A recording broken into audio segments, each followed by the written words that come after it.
بسم الله الرحمن الرحیم. عزتمندو، تاسو دا ویډیو ګورئ، د دې نه پس بیا ستاسو سره څو خبرې. بعضې رنګونه خلکو مختص کړي دي، یو اسلامي رنګ دی، پیغمبر صلی الله علیه وسلم دغه رنګ چې کوم دی استعمال کړی دی. نو آیا داسې روایت شته چې د جنګونو کې څه خاص قسمه رنګ پیغمبر صلی الله علیه وسلم استعمال کړی دی؟ ګوره داسې کار دی چې په جنډو کې اسلامي جنډه نشته. ښایي دا غلطه خبره ده. نبی صلی الله علیه وسلم چې په جنګونو کې جنډې استعمال کړي دي، نو هغې ته رایات ویلی کېږي، علامو ته ویلی کېږي. دا به صرف د علامې دپاره.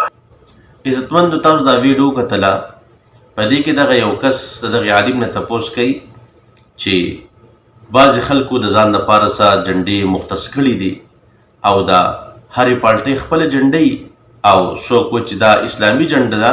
نو د دې په باره کې داسې یو روایت شته دی چې په احادیثو کې راغلي چې نبی اسلام داسې جنډه استعمال کړې ده. نو دغه مولانا صاحب ورته په جواب کې څه وایي؟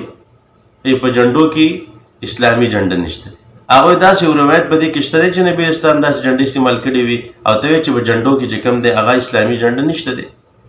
نو آیا دغه روایت موجود نه دی چې کوم د برا ابن عازب رضی الله تعالی عنه روایت دی او په هغې کې دا محمد بن قاسم غلام فرمائی بعثني محمد بن القاسم الى البراء بن عازب رضي الله تعالى عنه اسأله عن راية رسول الله صلى الله عليه وسلم فقال كانت سوداء مربعة من نمرة.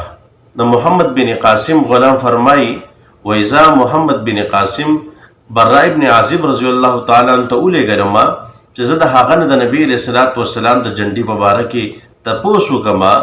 نو براء ابن عازب رضی الله تعالی عنہ فرمایل د نبی علیہ الصلوۃ والسلام چې کوم دی هغه جنډا تور وا او سلور ګټه وا او د نمیره نه وا.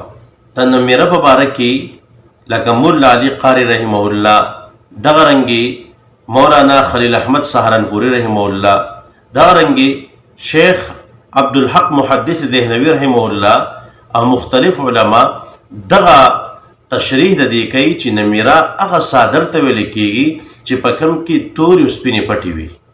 نو د نبي علیه الصلاة والسلام جنډه گویا چې تور سپینو پټو والا وه، یعنې برګه جنډه وه. نو دغه حدیث مبارک تا بالکل د ده نه پټ کړی دی، تا دغه حدیث نه دی ذکر کړی چې او د دغې برګې جنډې وضاحت هم ګورې په دې حدیث کې راغلی دی. باقي ته چې د کوم جماعت سره تعلق لرئ، لکه موږ به جماعت اسلامي یاد کو، کوم چې د دغې خلکو جنډه ده هغې کې اسماني رنګ رنګ دی او دغه رنګ سپین رنګ دی، پکې یو شین رنګ دی پکې او بیا پکې کلمه ده او دغه رنګ چې کوم دی په هغې کې سپوږمۍ د ستوری دی. دغه جنډه په کوم ځای کې راغله؟ د دې باره کې خو یو روایت پیش کړي چې ستا د جنډې په باره کې تا ته روایت معلوم نه دی او نه شته دی. نو بیا ته راځې چې څوک یو داسې جنډه استعمالوي چې په احادیثو کې تذکر راغله، د هغې هم ته وضاحت نه کوي، د هغې په باره کې هم خبر نه کوي، د سوال چې کوم دی بدل جواب ورکوي، خبره دې پټه کړله، تا ورته نیمه خبره کړله، تا ورته دغه روایت نه دی پیش کړی، حالانکې دا په مختلف کتابونو کې چې کوم دی مذکور دی. نو لہذا تا د انصاف جواب نه دی ورکړی کوم چې تا له پکار و. نو دغه حدیث مبارک دی.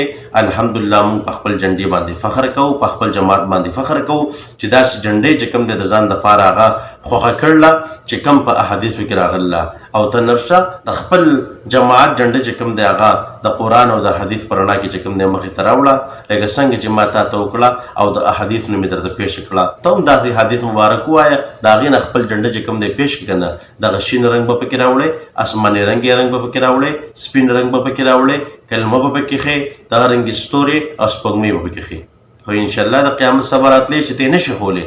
نو تا له پکار و چې تا د انصاف جواب ورکړی وی، د دغې حدیث تا وضاحت کړی وی، خو تا بالکل د دغې حدیث تذکره نه ده کړې او دغلته چې کوم دی خبره پټ کړله. هغوی داسې روایت شته دی او ته یې په جنډو کې اسلامي جنډه نشته دی، وهم د کوم ځای غرب د کوم ځای کوي، هغه ستا نه سوال څه کوي، ته جواب څنګه ورکړي؟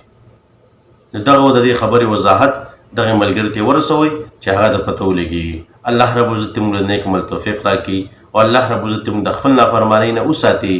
وما علینا الا البلاغ.